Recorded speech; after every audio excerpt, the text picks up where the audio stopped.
Hello, wrestling fans, and we are the degenerates that want to talk about it. Welcome to Kicking Out at 2. I'm Michael. With me, as always, is Tori. Tori? With me as always, I'm just the sidekick now. I'm the talent, but I'm the sidekick apparently. You're the Sean, if that makes you feel any better. That's fair. Now, it's of You're the the two brains dudes of with this operation. attitudes, not the rockers, but... You're the you're the brains of this operation. I'm just the talent. So, today we are going to talk about Rampage. We're also going to go ahead and talk about Battle of the Belts that happened immediately after Rampage. I have to be totally transparent. I did not get to watch Battle of the Belts because it did not record on my Sling, so I'm going to go over the stuff, or we can do all the hyping up. I have seen some like Twitter stuff and some of the videos of cool stuff that happened, so I've seen some of the great spots. So we'll definitely go over those. As I'm reading through these transcripts come from Bleacher Report's coverage of the event. Does Fightful not do reports on the shows? They do, and I don't want to say this too loud. I just don't like the way they write them. So I prefer Okay, that's fair. how Bleacher does That's it. fair. So this particular event, we saw quite a few cool little things. So the first thing we started off with, though, is Top Flight versus the Blackpool Combat Club, and Jesus Christ, this was a match. Yes, it was. If Top Flight can stay healthy, they are one of the best tag teams in the world. Absolutely, and They're young some of as the things hell, but man, some of the things they did in this match alone just had like it's hard to pop me on something I've never seen before. it's hard to find something we've never seen before. Yeah. So we start off not that it's nothing I've ever seen, but we start off hot and heavy because Moxley's outside the ring, and all of a sudden, I want to say it was Dante, like just leaped over and just landed on him out of nowhere. Dante. No, I wouldn't swear to it. I'm pretty sure it was Dante. Yep. And then I didn't realize that Darius was his brother. So I learned that tonight. Older brother. But so then both of them were out there laying it into Moxley. And then Daniel Bryan comes through with a suicide dive, and they snatch him out the air. Or Bryan Danielson, excuse me. They snatch him out of the air, which it's one of those like that popped me because I've seen like a big dude grab a small dude. I've never seen two small dudes snatch another small dude out of the air. So they just like grabbed him and they guardrailed him. So definitely a good thing. The pace never seemed to slow down. It didn't during this match at all. It was just nonstop. See, you had a nice little spot. Things... Go ahead. I'm sorry. Oh, I was just gonna say there was a nice little spot out in the ringside area. You had, I want to say it was Darius that was in a chair, and then yeah, it was. Yeah, you had Moxley and you had Danielson, and they both just like laid into him in a high-low while he's sitting in the chair. Like just crazy stuff. This match reminded me that Mox can wrestle any style. Yes, absolutely. Because yes, he was brawling a lot, but there's still a lot of other little things he did in this match that complemented everything else happening. We know Bryan Danielson can do this. He is who he is. Right. He is one of the best technical wrestlers in the world right now. He can fly. He can brawl. We're aware. But the stuff that Moxley was doing didn't change the pace. It didn't take away. It was just really good. Yeah. He's really good like at reading the crowd, reading the room, seeing what he needs to do, not doing too much. And just his reactions on some things are always kind of fun. I'm not going to go beat for beat from this because I think I would have a heart attack trying to. There's a lot. You're not Excalibur. Yeah, but yeah, Excalibur trying to do like a 60-second spot in 30 seconds and rushing through. Right. Just a couple of the spots that really hit me. There was the one where I think it was Bryan was trying to do a back suplex on Dante, and he basically like leaped over the back of him, landed behind him. Like craziest thing I've ever seen. Dante reminds me of a young Jeff Hardy, but more controlled. Yeah, probably a little more sober. That was uncalled for. It was funny, but I'm an alcoholic. I can make those jokes. That's fair. I see those elements of young Jeff, Mhm. but I see a more controlled version of it. Yeah. Because I love the Hardy Boys. I was a huge fan when they were I loved them. Yeah. The TLC matches, all of that whole couple of years with them, Edge and Christian, the Dudleys, and the couple of other teams that got mixed in there. But if Dante and Darius can stay healthy, sky's the limit. Yeah. Sky is the limit. Sky's limit for those boys. I wouldn't be surprised if somewhere down the line they got an offer from a certain bigwig company in Connecticut to go up there because they are just so damn good. Yeah. A couple other spots. Dante flipping to land on his feet after Brian tried to do a hurricanrana to him. So, like, not only did he pop off the hurricanrana, but then he lands on his feet. If I remember right, that also led to the standoff. You had all four guys in the ring just kind of stare at each other. And then they just started, and that was just it, though. That's what I'm saying. Darius and Dante can throw hands. Yeah. Like, they can get in there and throw hands, too. Obviously, when they wrestled against Claudio and John, they're so overmatched. Yeah. But with Brian Danielson in there, it's a completely different style. They kind of mentioned that in commentary, and I'm glad that you bring up that point because that's kind of what they were saying too. Is like, well, last week they got beat pretty handily by Mox and Claudio, but that should happen because it's Claudio. Yeah, you got Claudio who's just a beast. He is just a beast. And then you got Mox who just like he is a young McFoley. He is like no regard for his own body, no regard for his own safety. He just wants to tear you apart. That is probably one of the best comparisons I've heard for Mox in a while. Yeah.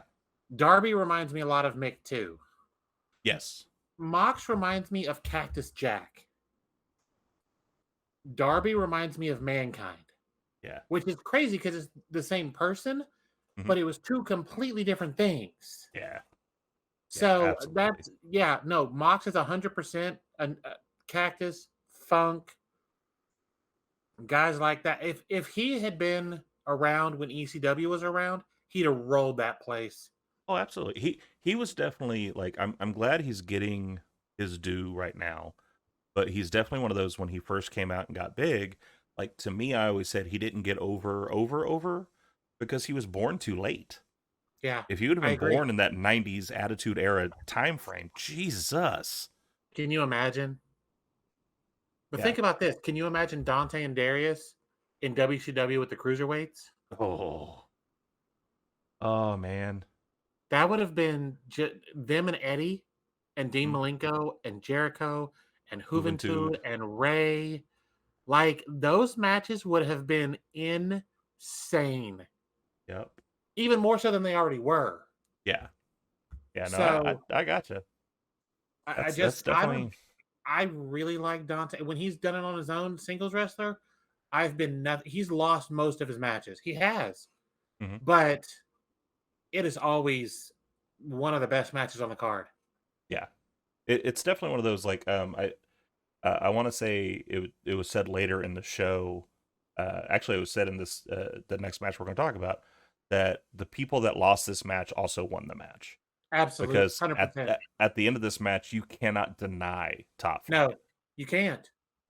You can't. I'll tell you what, them and the Acclaim is going to be a hell of a match. Yep. Because Darius and Anthony Bowens are going to kind of offset each other.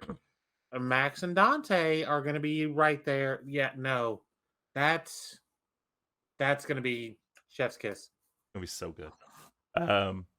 So that leads us to a tag team match. We have Jamie Hayter and Dr. Britt Baker, DMD, against the the Renegades. No, the difference is the Renegades are actually good. They are, and to the point though, Bellas aren't bad either. They're not now. Yeah. However, I only say that mainly because of commentary, because commentary brought up so many times of how they didn't say twin magic, but they said everything other than saying twin magic. Yeah. They used their identical ability to get over on their opponents. They literally called it everything but twin magic. Like, I'm waiting for them to Wonder Twin Power activate. Like, honestly, I'd have been a fan if they did that and then started just beating the shit out of Britt and Jamie. Yeah. I would have been hilarious to me. Um, so interesting thing, and I text you immediately after I saw this. So we start off the entrances with Britt coming out, and she's got the pomp and circumstance and the lasers and the fireworks, and she's got all the stuff. And then Jamie Hayter walks out and's got nothing. That just not only that, They she are didn't even get her own entrance because as she's coming out, I don't even know the girl's name, but the girl that comes out there with Rebel. them, Rebel, like she walks out there in the middle of Hayter's entrance, and yeah, when that turn happens, It's that's gonna going be to be so good. fabulous I because hope they. at I some point, honestly, I hope they do because I'm telling you right now, Revolution in March. I'm hmm 100% buying that show. I will 100% watch that show. I'm hoping they do it for that, but I'm fine if they wait for Full Gear or hmm I think All Out is their summer one. yeah. Despite playing heels, Hayter massively over. The fans love her. And even Britt was getting some cheers too.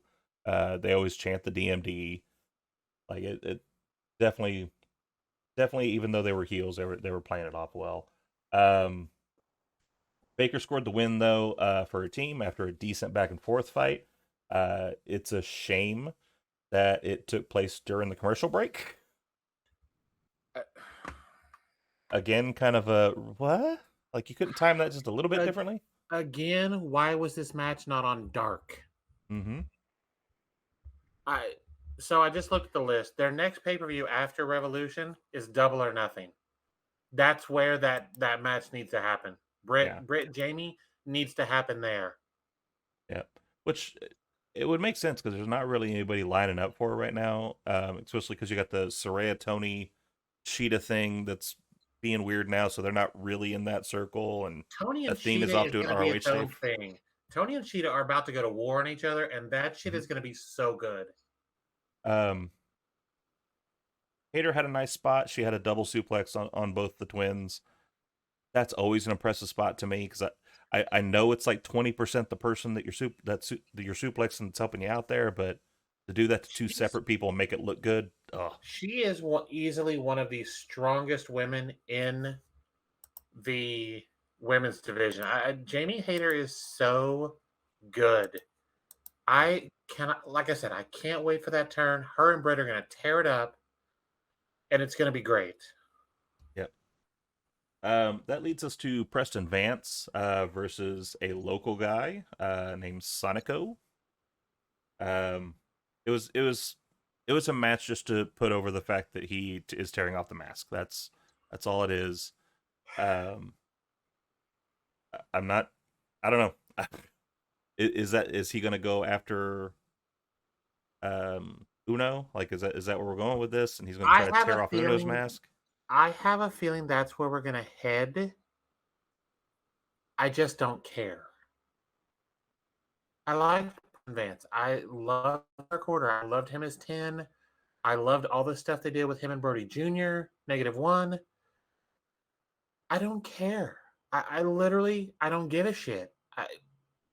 I get it. I understand you needed to do something new with him, but I just don't fucking care. Yeah. The only thing that I popped during this match about is I immediately thought, is Sean Spears still part of the company? Because he's doing the 10 thing. And Because he was number 10 for the Dark well, I Order. know. I know why he was But yes, doing it. no, he started doing that. No, Sean Spears is gone, I think. Which that's another one. Go ahead and bring him on back too. Mm-hmm. I If don't the disagree.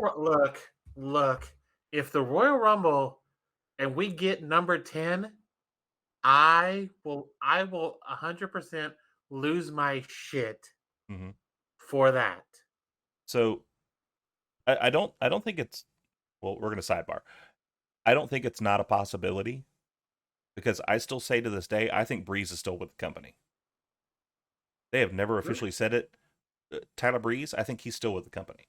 He is. He's a Is he? coach at the Performance Center, I believe. Okay. I won't swear to that, but I'm 99% sure he is. I've never read or heard that he got a job back there since he got released, but it's just like he's been on so much stuff and they never say former. They Yes, never he's currently is signed he to WWE under the ring name Tyler Breeze as a trainer at the PC. okay? Well, first of all, good spot for him. If you're not going Oh to yeah, have him in the ring, having absolutely. him teaching them boys, perfectly fine with Well, that.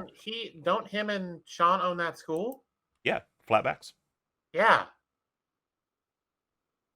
Yeah, with Sean Spears. Yep. So, yeah, look, I will absolutely go ape shit if he comes back. If number 10 at the Rumble is the perfect 10, Ty Yeah, Dillinger.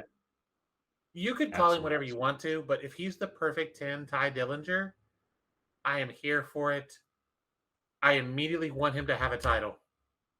So here's the thing: like I could see 10 popping, and then I could see him coming out as Sean Spears because Michael Cole could spin that quickly. Of hey, he used to be here as Ty Dillinger. He went off and made a name for himself, and da da da da. Because they're acknowledging these other companies now. Yeah. They're not trying to pretend like they've just been at home for 6 years, like the Cody thing. Mm-hmm.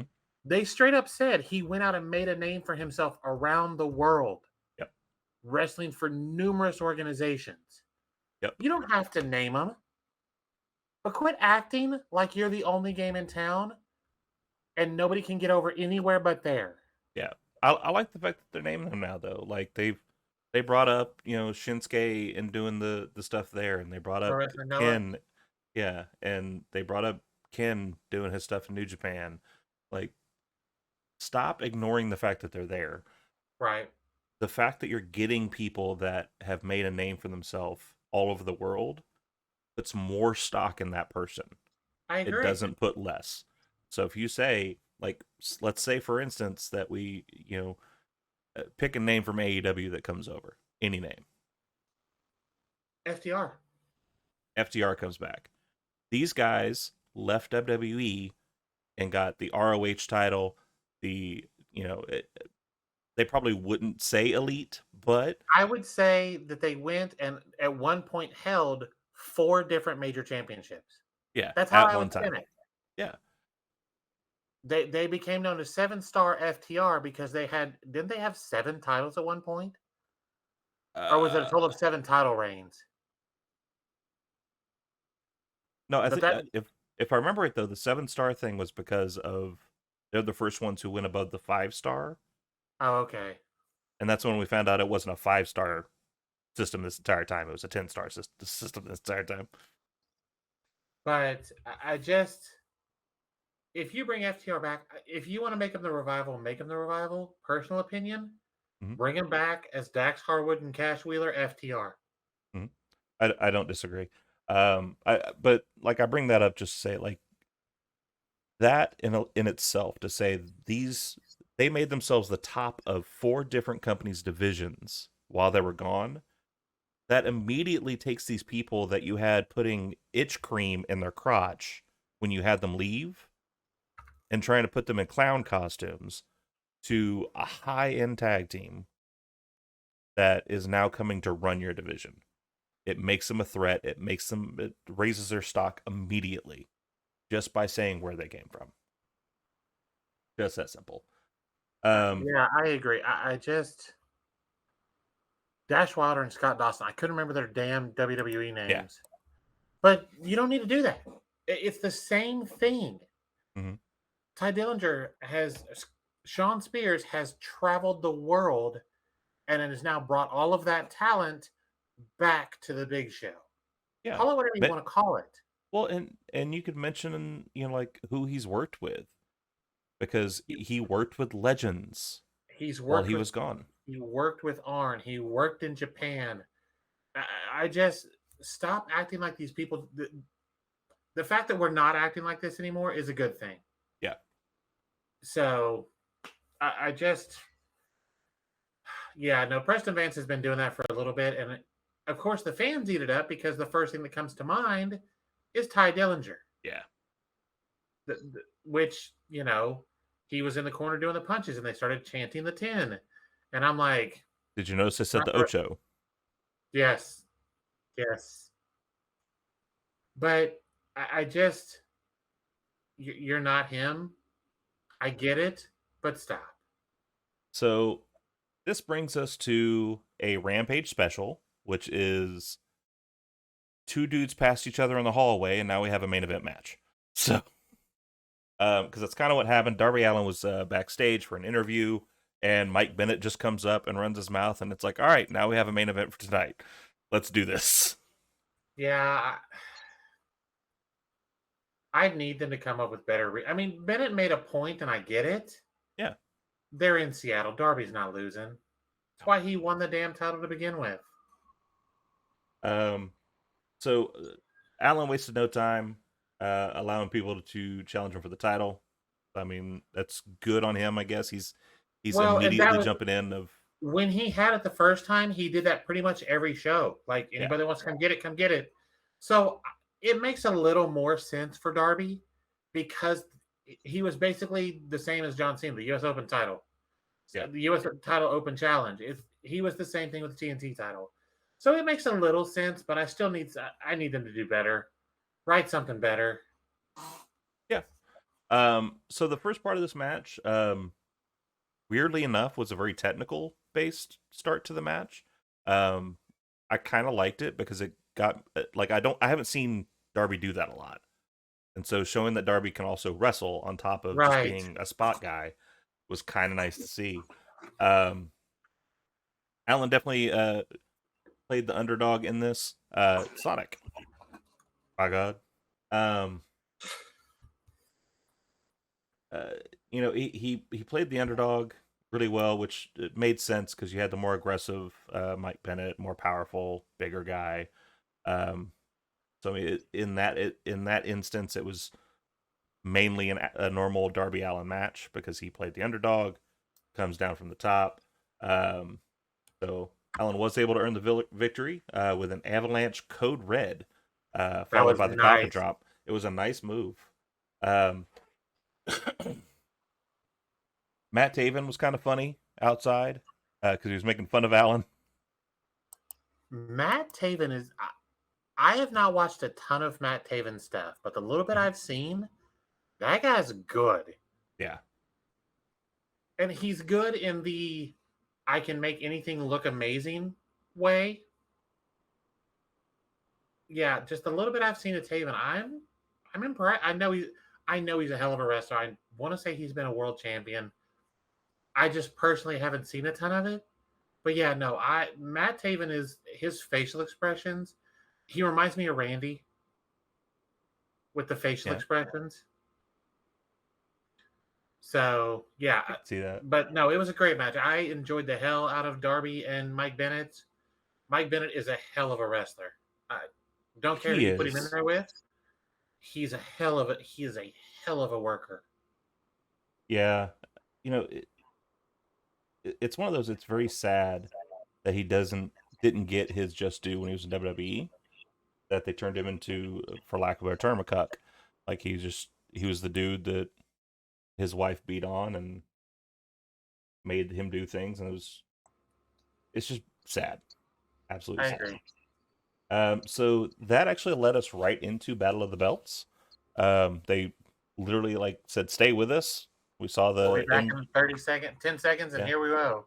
end screen, and then we come back on, and Darby's still in the ring celebrating his win. So leading right into it. So the first match, though, we kind of get a rematch. We got the Acclaimed versus Jeff Jarrett and Jay Lethal again. Max Caster's amazing. I was looking for the rap transcript just because I wanted to say it exactly, but I couldn't find it.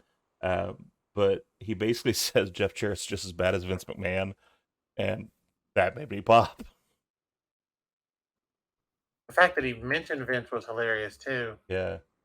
Um, so this match was basically just a rematch following the controversial finish to their match that they had on Wednesday on Dynamite. If you haven't seen that, go back and watch that, or just watch us talk about it on our last episode. Okay, so here's some of it. He said, "How is Jeff Jarrett back up in the mix? If you won, it would be the new January 6th."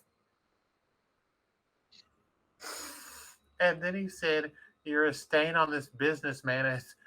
Jeff Jarrett is worse than Vince McMahon." Jesus Christ, Max. Mm-hmm. I love this kid. I love this kid. So they get to the ring. Everybody that's out there is out there. You got Billy Gunn, Sanjay, and Satnam all ringside. All hell breaks loose almost immediately. Oh, of Uh, course. Anthony Well, it was Anthony Bones no fought hold barred, I think, or no DQ or something. something like that. Anthony Bones fought Lethal up to the stage while Jarrett went after Max Caster, the man who's been insulting him in raps for several weeks now. So it definitely made sense for him to go after him.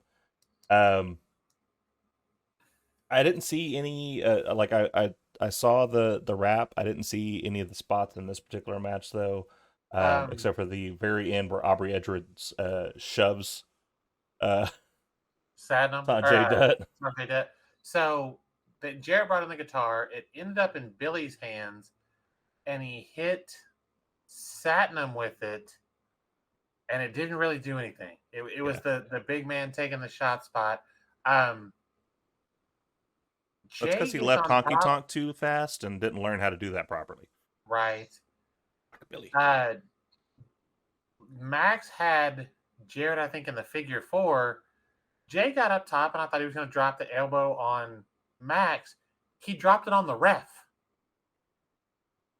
Which what Sanjay in with the ref shirt, I assume? Well, so when that happened, the guy rolled out. Sanjay pulled the shirt off and put it on and got in the ring. And as he's counting the three, Aubrey pulls him out. She gets in the ring. He gets in the ring, and he's like, I'm the ref. And she's like, that's not how this shit works, and pushes him down. And hold on, you forgot the most devastating part. She took the pencil and snapped it in half. She snapped the pencil in half, which was amazing too. And one of Jeff or Jay, whichever one, got distracted and got rolled up for the loss. And then at the end of the match, Aubrey scissored with him, which I was like, that's so great. That's awesome. That was so. It was just. It's so much. I love her too, and it was just such a good spot for the whole thing. Like, it was so perfect. Yeah, it was so good. But yes, I'm a huge fan. I did end up seeing one other spot, and that was that Caster hit a Olympic slam. He mimicked the pulling off the straps and then hit the ankle lock, which was nice. Those are the little things that make me love Max Caster even more, because they're little things. Like, if you're going to pour salt in the wound, keep pouring it. Yeah. Don't just sprinkle a little bit in there. No. Pour the whole fucking shaker in, okay? Yeah. Salt Bay that shit.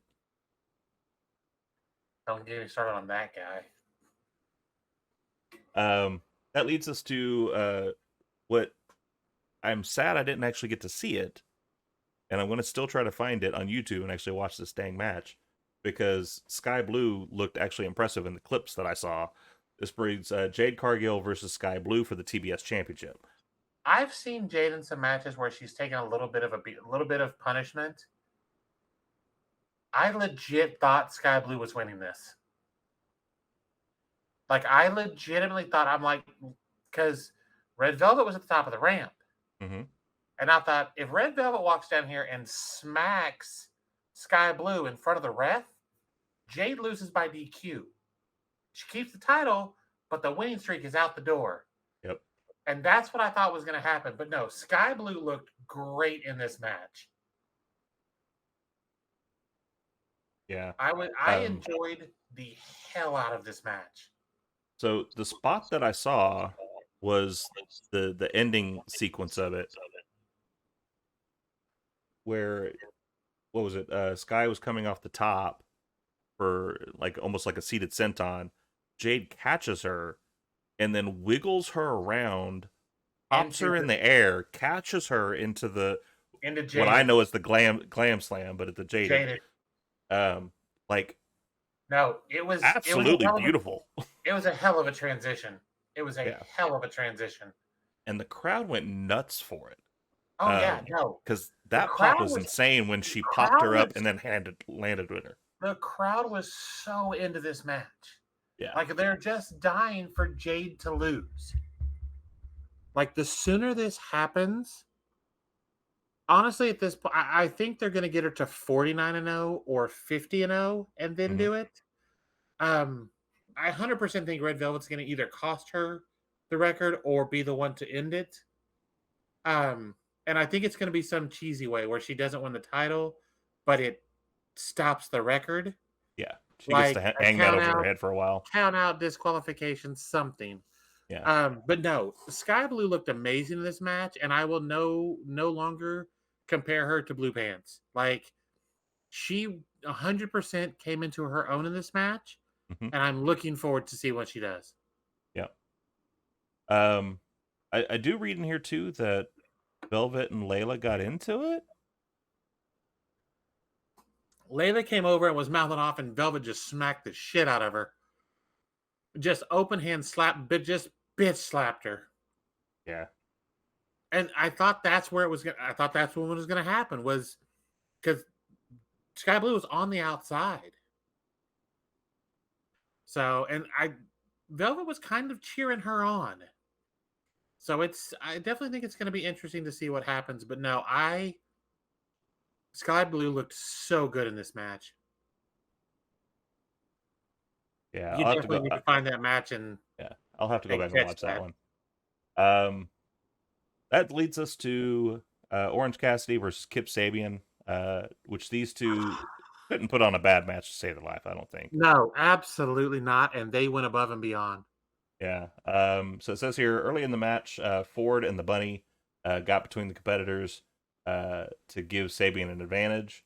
They all did the best friends hug at ringside before Danhausen cursed them. I love Danhausen. Uh, Cassidy showed more aggression than usual, which makes sense because of what Very Sabian's been much doing to him. so. Very much so. OC ended up losing his control and shoving the ref at one point, but it wasn't enough to get him disqualified. So he was still able to win and retain his title with a pair of orange punches. Um, so tell me, like, what was the things you liked about this match? What? I don't. This was just the whole match, the storytelling, the psychology, all of the little things are what made this good. Okay. Um, because it was just Orange and Danhausen that came out because of the match last week with Trent to kind of sow that seeds of doubt of the best friends. Mm-hmm. Danhausen ended up running off Penelope and Bunny. Well, then Butcher and Blade came out, and Danhausen tried to fight him, got beat down. Best friends came out and made the save. So yeah, it was this whole the whole just the. This is another one. You just need to find the recording of Battle of the Belts and just watch the whole thing. Just this match, there was no chance it was going to be bad, and it was stellar. Yeah. Before we actually started recording, I saw they actually put this match on their YouTube. So Good. I'll have to go back after this and definitely 100% worth it. give that a watch. 100% worth it. Which is weird because like I wouldn't have said 2 or 3 years ago that I'm excited to see an Orange Cassidy or a Kip Sabian match. I agree completely, but no, it says the thing is 7 minutes. I don't think that's the whole match because it was about a 12 to it seemed Yeah, like no, they probably cut it up. about a 12 to 15-minute match. It was really good. Yeah, Kip Sabian is amazing. He's another one like Ethan Page. He doesn't get near enough props. yeah. Um, well, so that I mean that closes out 2 great hours of AEW wrestling. This kind of feels like we were talking about the other day about Raw. Like it just seems like pedal to the metal. They wanted to put as much as they could into this, and they did. And they did, and it was really just good shows. There were a couple of things like the Britt Jamie match wasn't necessary, but if it's building to Jamie going, "Where's my pyro? Where's my whatever?" to start that, I'm good with it. But yeah, 2 great hours of wrestling.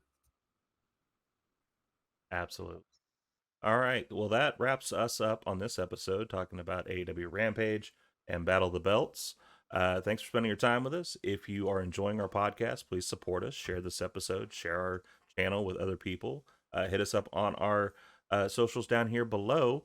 We have our personal socials right here underneath our pictures, and we have our company ones down there at the bottom. Catch out our new TikTok. TikTok is doing a lot better than I thought it was going to do. Just because, again, two middle-aged people on TikTok, who would have thought we actually would have gotten some buzz about that. If you want to You're catch welcome. our entire catalog, you can get it right here on youtube.com at Kicking Out of Two. Thank you, Mick, for that shameless plug. Until next time, I am Michael. This is Tori, and we will see you on the next one.